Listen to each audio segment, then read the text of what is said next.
અને તળાવ ભરાવે 6 મહિના 8 મહિના પણ પાણી રહે એટલે તમારા પાણીના તળ ઉપર આવશે. આના ઉપાય આ જ છે.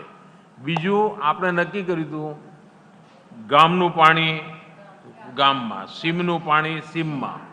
એ જો આપણે બરાબર કરીએ, જ્યાં આપણે વેળા જતા હોય, આપણે બોરી બાંધ બનતા નહીં, સિમેન્ટની થેલીઓમાં પથરા મૂકીને મુકાવતો હતો હું, અને બધી ગામની બહેનો મને આ કામ કરી આપતી હતી, અને એના કારણે કેટલું બધું પાણી બચાવ્યું હતું આપણે.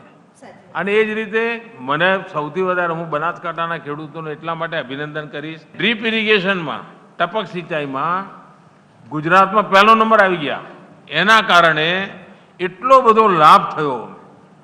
આજે આપણું બનાસકાંઠા તમારે કેટલા પ્રકારની ખેતીમાં આગળ વધી ગયું છે. એક તો નર્મદા માતાએ તમારી પર કૃપા કરી. પાણી બચાવવા માટે દરેક નાગરિકે મદદ કરવી પડે. સાહેબ, મેં મારા ખેતરમાં ખેત તલાવડી બનાવી છે, જેનાથી હું પાણીનો પણ સંગ્રહ કરી શકું.